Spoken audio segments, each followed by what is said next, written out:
Today I'll be modifying and enhancing the onboard amplifier on this little First Act Discovery electric guitar. I'll be substituting the capacitors for larger ones, as well as changing out the actual amplifier module. So I'll be initially replacing this, and this cap.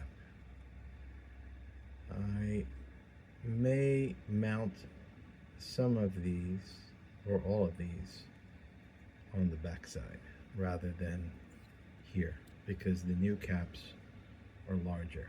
Got several components delivered, capacitors, and I forgot what this is called, but these components rather will be installed in the amplifier and supposedly will improve the sound quality substantially.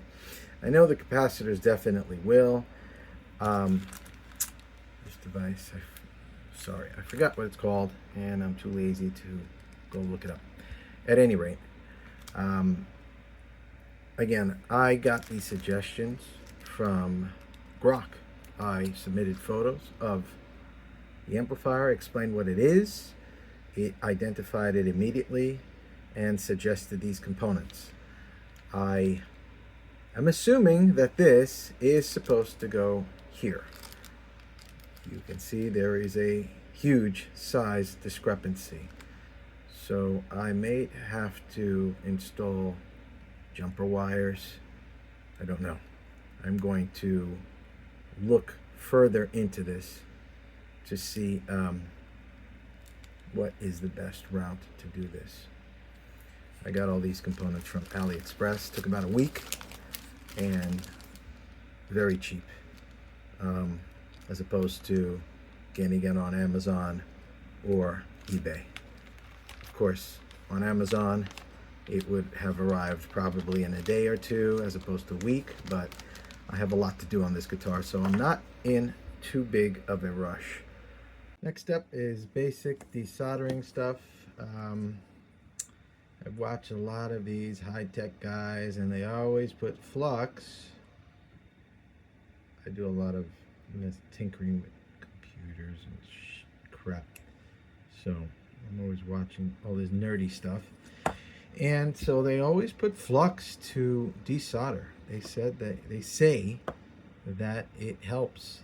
Sometimes they actually put new solder to help liquefy the old solder. I haven't done that. I don't know. It just doesn't make sense to me. Oops. So, at any rate,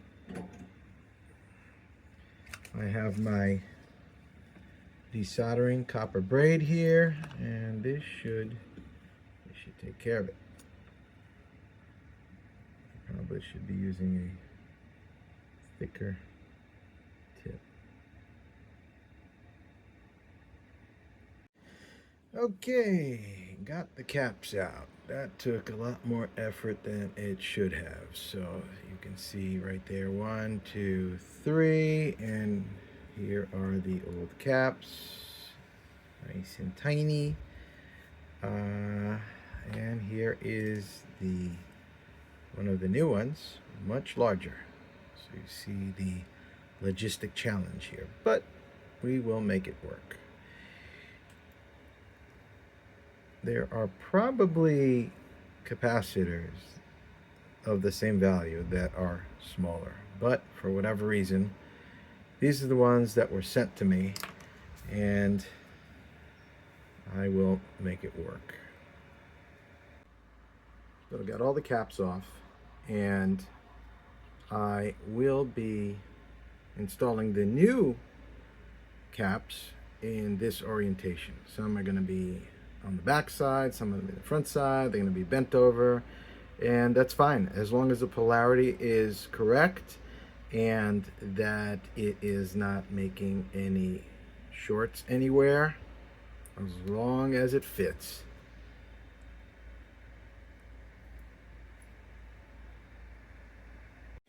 Okay, so I have the new capacitor soldered in place. I still have to cut off the leads. Additionally, there is an open spot here, right here. It says K up. And I looked it up, and you could actually add a capacitor there and clean up the sound further. So I am going to recycle one of the old capacitors that I removed, put it there, and hopefully it'll improve the sound even further. So here is the end result. I had to figure out ingenious ways to route these very much larger capacitors in order to fit in the cavity, as well as to properly clear the little plate here. Additionally, I cut off a lot of the leads that were sticking out really far that could possibly cut into the sheath on these capacitors. I am probably also going to cover those leads with Kapton tape. This is what industry uses to shield against things, but you can also use just like a piece of mylar from like plastic packaging or a thin piece of cardboard and tape it on there. I'm not going to use electrical tape because it becomes a gooey, sticky mess and is easily pierced regardless, so it's definitely not good for this, and nor was it made for this type of installation. Okay, this is going to be probably the most significant change as far as the amplifier goes. I'm going to be replacing effectively the actual amplifier, and the amplification is apparently done by this tiny little itty bitty thing. And so I am going to be replacing it. Goes right there. I got it off AliExpress. You could get it off Amazon as well. Comes with way more than I will ever need in my life for just a few dollars. It's unbelievable. And this is what it is. There's other brands, etc. But this is the small form factor chip that will replace this. Alright, I'm going to attempt to desolder this. For this, I'm going to be using a hot air desoldering station.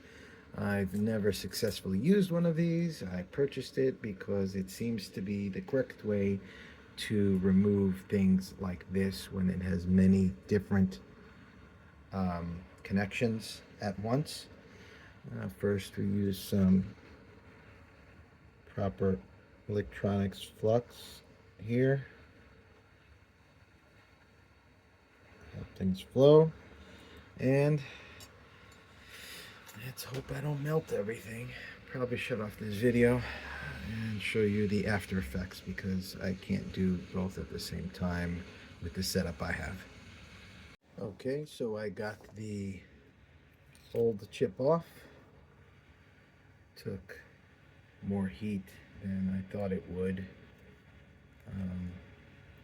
I'm going to add more flux here and put more solder, and then I will be soldering on the new chip.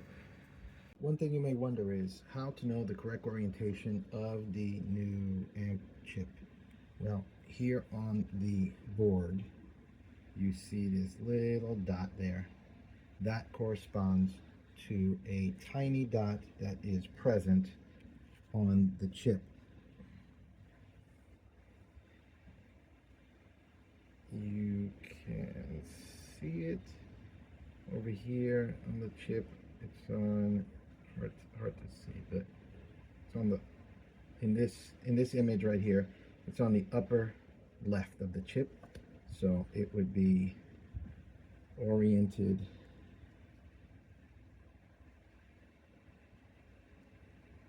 like so.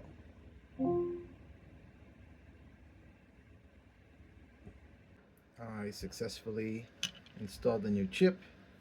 It's not perfectly straight, but there are no bridged connectors, and it's touching the pads it has to, so that's all that matters. Next, I will be adding in a fuzz or overdrive circuit into this to operate only when it is using the onboard speaker and send a clean signal when it is jacked into an amp. That way, my daughter can have some rock and roll music with a flick of a switch using the onboard speaker and this tiny little amplifier. I'm just waiting for the parts, and then I will show you what I am going to do.